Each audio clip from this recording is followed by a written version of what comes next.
तो चलिए बच्चों, आज के इस क्लास में 10 क्लास का जो मैथ का 5वां चैप्टर है समांतर श्रेणी, इससे रिलेटेड सारे हम लोग फॉर्मूला सीखेंगे।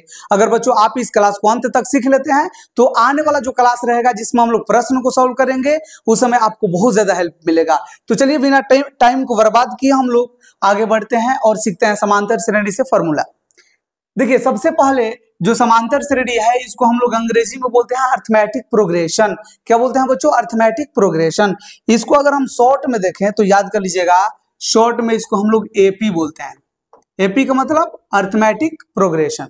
बच्चों आप लोग से मैं पूछूंगा कि एपी का व्यापक रूप बताइए। एपी का व्यापक रूप मतलब एपी जो होता है ये कैसे लिखाता है? तो याद कर लीजिए, इसको हम लोग लिखेंगे A1, A2, A3, A4 dot dot dot dot dot AN के रूप में। क्लियर है? अब देखिए यहां पर हम एक इसको विस्तार रूप में अगर लिखेंगे तो एक हम इसमें लाएंगे सारवंतर को। क्या करेंगे बच्चों? सारवंतर को लाएंगे। अब हम इसको लिखेंगे, प्रथम पद को क्या लिखेंगे? अब A लिखेंगे केवल, और A2 को लिखेंगे A प्लस D। आप लोग देखते चलिए कि मैं कैसे कैसे इसी से फॉर्मूला क्रिएट करना सिखा दूंगा। आप लोगों को याद नहीं करना पड़ेगा और भूलेंगे ही नहीं, क्योंकि मैं ये आप लोग को सिखा रहा हूँ, याद नहीं करवा रहा हूँ, रटवा नहीं रहा हूँ। आप लोग को मैं ये सिखा रहा हूँ तो ये जब आप सीखेंगे तो भूलेंगे नहीं, और जब रटेंगे तो भूलेंगे। क्लियर है? देखो A2 को हम लिखेंगे A प्लस D, A3 को लिखेंगे A प्लस बच्चों 2D, और जब A4 लिखना होगा तो A प्लस 3D। आप यहाँ पर एक लॉजिक लगाइए और यहाँ पर एक फॉर्मूला बनाइए। देखिए A1 को तो हमने डायरेक्ट A लिख दिया, जब A2 हमने लिखा तो A प्लस D लिखा। मतलब यहाँ पर जब देखिए दूसरा पद है तो एक गो D लिखे हैं, और तीसरा पद है तो 2 गो D लिखे हैं, चौथा पद है तो 3 गो D लिखे हैं, मतलब एक गो कम करके D लगा रहे हैं ना। यही तो लॉजिक लगाना है। तो थोड़ा सा आप सोच लीजिए, थोड़ा सा आपको सोचना है कि अगर मान लीजिए कि हम 10वां पद लिख रहे हैं तो क्या लिखेंगे? तो सबसे पहले तो ये लिखना है, क्योंकि ए तो सब में आ रहा है, तो ये लिख दीजिए ना। अब प्लस, अब 10वां पद लिख रहे हैं तो एगो कम करके D लिख रहे हैं, मतलब 9D लिख रहे हैं। क्लियर? ये आप समझ गए?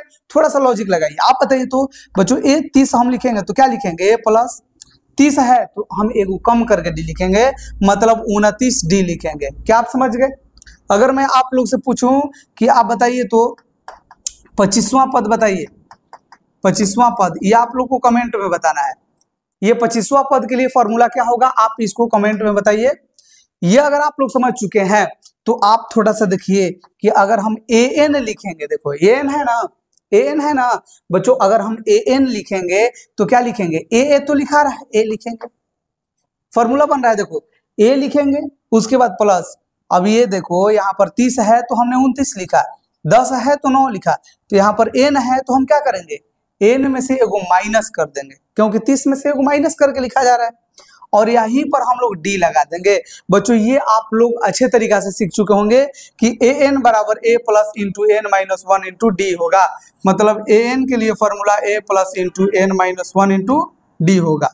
अब देखिए ये आप लोग अच्छे से सीख गए हैं ना। ये मैंने आप लोग को समझाने के लिए ये सारा चीज बताया, इसको हम कहीं साइड में रख दे रहे हैं, तो उसको आप लोग अच्छे से देखते रह चलिएगा। और बच्चों अब हम लोग आगे बढ़ रहे हैं, मैं आप लोग को और आगे समझा रहा हूं। अब देखिए ये जो D है इसको हम लोग क्या बोलते हैं? तो इसको हम लोग बोलते हैं शार्व अंतर। क्या बोलते हैं बच्चों? शार्व अंतर। इसको अंग्रेजी में हम लोग कॉमन डिफरेंसेस बोलेंगे, ठीक है ना। ये शार्व अंतर या इसको हम लोग पद अंतर भी बोलते हैं, माने पदों का अंतर। इसको हम लोग शार्व अंतर या पद अंतर बोलते हैं। इसको हम लोग D से सूचित करते हैं, और D इक्वल टू क्या करेंगे?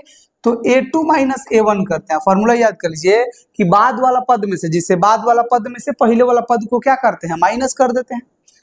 अगर मान लीजिए कि 2 बार सार्वंतर ज्ञात करना होगा तो फिर D इक्वल टू क्या करेंगे? फिर D इक्वल टू बच्चों बताइए तो क्या करेंगे? तो फिर हम तीसरा पद में से दूसरा पद को घटा देंगे, मतलब मन करेगा तो A3 या माइनस A2 कर देंगे।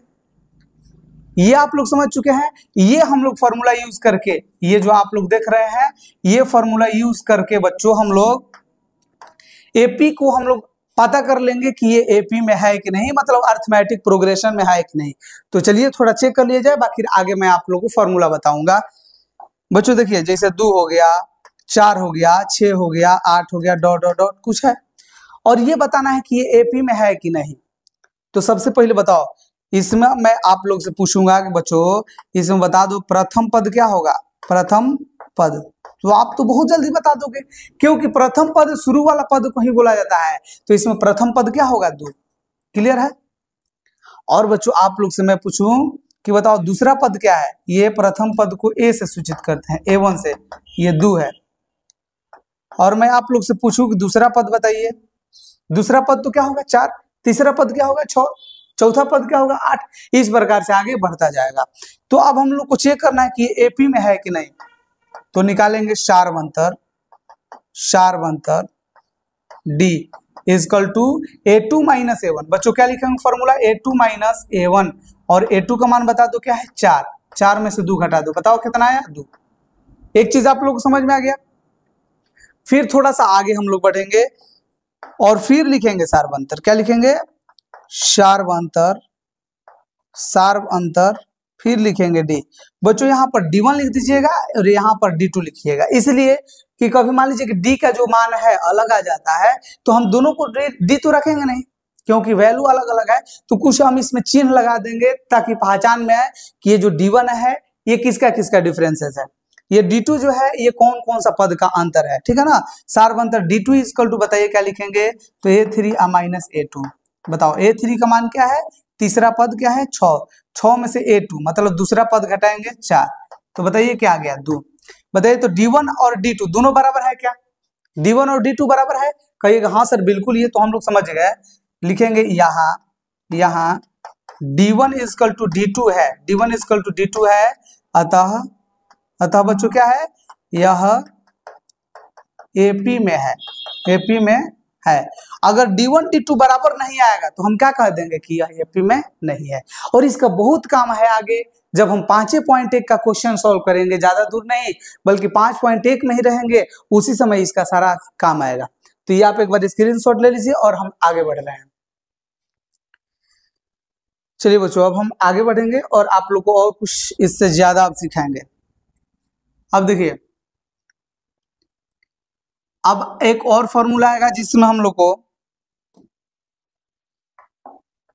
पदों का योग निकालना होगा, पदों का योग, पदों का योग, कितना पदों का, तो n पदों का योग, कितना बच्चों, n पदों का योग, मतलब जितना पद रहेगा उसके लिए हम लोग फॉर्मूला यूज करेंगे। कब, जब कोई ऐसा टर्म जो एपी में हो, मतलब अरिथमेटिक प्रोग्रेशन में हो, तो n पदों का योग निकालने के लिए फॉर्मूला होता है Sn equal to n/2 into 2a plus into n-1 into D. थोड़ा सा इसको देख लिया जाए, ये थोड़ा सा देख लिया जाए। अगर हम इसको लिखें n/2 इंटू 2a को हम a प्लस a लिख सकते हैं क्या, 2a को क्या लिखेंगे, a प्लस a, उसके बाद देखिए क्या है n-1 और इंटू डी है।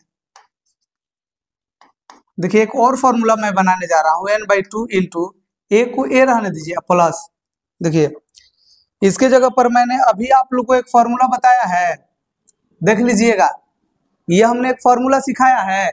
देखिए तो an इक्वल टू मैंने a plus into n-1 into D, कोई फॉर्मूला सिखाया है क्या आप लोग को, कहिएगा हाँ सर आपने तो अभी अभी सिखाया है। तो देखिए बच्चों इसके जगह पर हम an लिख सकते हैं, मतलब प्रथम पद और अंतिम पद दोनों जोड़ देंगे और n/2 इसमें से कॉमन निकाल लेंगे। मतलब क्या हम कहना चाह रहे हैं, जैसे मान लीजिए कि 2 है, 4 है, 6 है, 8 है, और बच्चों इतना का योग निकालना है। तो अब कहिएगा सर ये तो जल्दी निकाल लेंगे, लेकिन बच्चों ऐसे ही करते करते लिख देगा कि 1000 मान लीजिए कि 778 पदों का योग निकालना है, इतना पदों का। तो अब तो दिक्कत हो गया, अब इतना आप लोग को लिखते लिखते बहुत ज्यादा परेशानी हो जाएगा। तो बच्चों कुछ नहीं करना है, ऐसे ऐसे 1778 पदों का योग, मतलब ऐसा ऐसा 1778 पद लिखना होगा। तो ये जो होगा ना, जब पद लग जाता है तो ये n का मान हो जाता है। तो बच्चों यहाँ पर n के जगह पर क्या रखेंगे बताइए, तो n के जगह पर ये 1778 लिखेंगे। लेकिन याद रखिएगा कि इसमें अंतिम पद हम लोग को फाइंड करना पड़ जाएगा, तो थोड़ा डिफिकल्ट होगा। चलिए अभी हम लोग ये सीख रहे हैं कि मान लीजिए छोटा अगर संख्या है तो इसको हम लोग कैसे सॉल्व कर पाएंगे। जब ये छोटा अगर अर्थमेटिक प्रोग्रेशन मतलब एपी वाला रहेगा, इससे अगर सीख जाएंगे तो बड़े बड़े हम लोग प्रश्न को सॉल्व आसानी से करेंगे।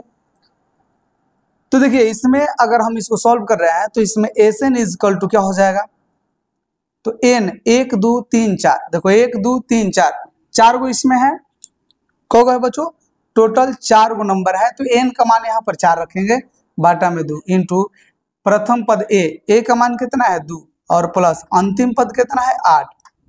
तो देखो ये 2 से कट जाएगा क्या, कहिएगा हाँ, 2 से 2 बार में कटेगा, और बच्चों 8 2 जोड़ेंगे तो 10, 10 को 2 से गुना कर दीजिए 20। तो ये तो छोटा मतलब बहुत कम था इसमें। अगर ऐसा ही बहुत ज्यादा अगर रहेगा और उसको जब जोड़ना होगा तो ये फॉर्मूला को यूज करके, ये ज्यादा फॉर्मूला यूज होने वाला है, तो ये आप लोग फॉर्मूला यूज करके क्या कर सकते हैं, ये मेन फॉर्मूला है पदों का योग के लिए, इसका योग करके हम लोग क्या कर सकते हैं, एपी के पदों का योग ज्ञात कर सकते हैं।